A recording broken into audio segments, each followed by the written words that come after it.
Mi nombre es Carmen Milena Maldonado Contreras, estudiante de Administración en Seguridad y Salud en el Trabajo. En el día de hoy le voy a hablar sobre los hitos históricos del modelo de desarrollo dominante, el cual es el dominio que ejerce el más fuerte al más débil. Se habla de que por generaciones se ha visto de que hay países o estados que son más fuertes, que se les llama primermundistas, y otros subdesarrollados que están en el proceso, como Latinoamérica y algunas partes del mundo.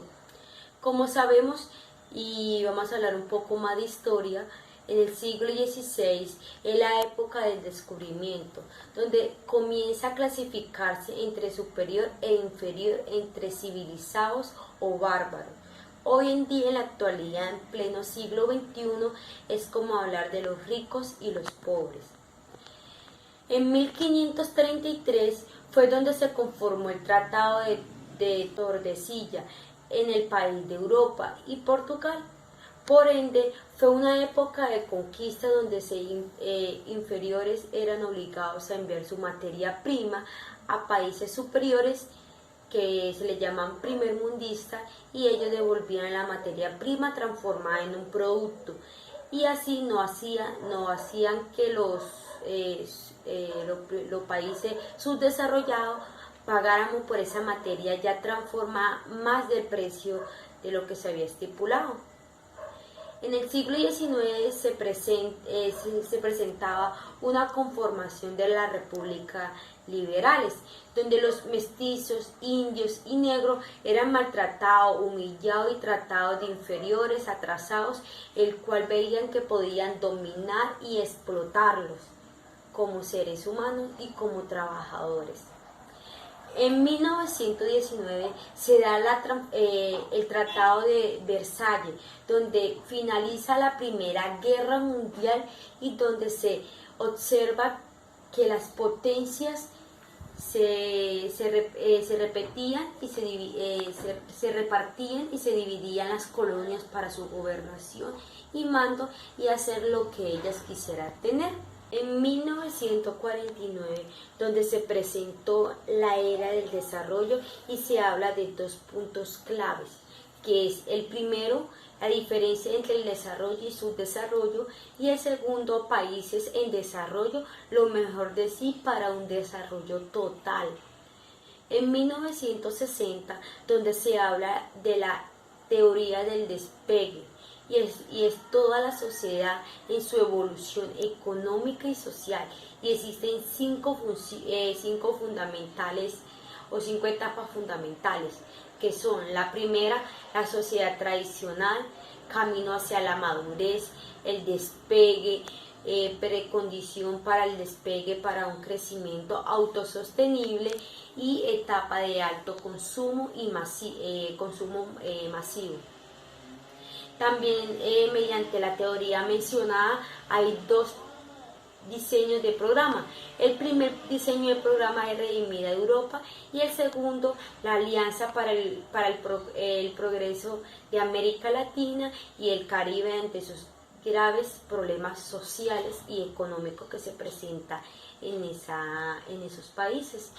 También se habla de que en este desarrollo, en esa teoría, se mezcló o se relaciona la parte tecnológica, la parte social, la parte de desarrollo, la parte de tecnología, entonces donde no hay un enriquecimiento o una mejora continua cada día para lograr lo que se desea. Y como decía anteriormente, todas esas etapas de la evolución del desarrollo se ha generado y se ha visto y sigue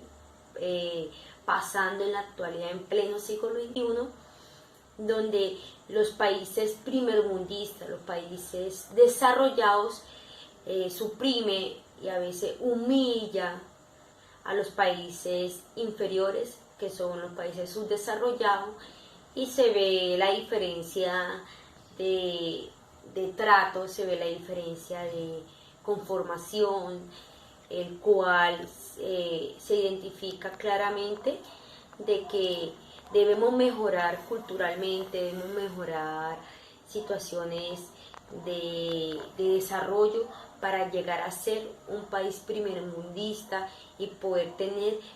casi o entre comillas el mismo trato que entre ellos se relacionan. Eso es todo por el día de hoy. Le voy a dar una pequeña reflexión sobre el video de la abuela grilla. Como vemos, a veces no sabemos y no aprendemos a apreciar lo más valioso de la vida, que es el agua. Y a veces lo desperdiciamos, a veces no somos conscientes con el medio ambiente, a veces no somos conscientes con lo que hacemos y estamos ocasionando daños en la actualidad. Estamos ocasionando de que haya poca agua en nuestro país, en nuestro mundo, pero es por culpa del ser humano, es por culpa de nosotros mismos, por no saber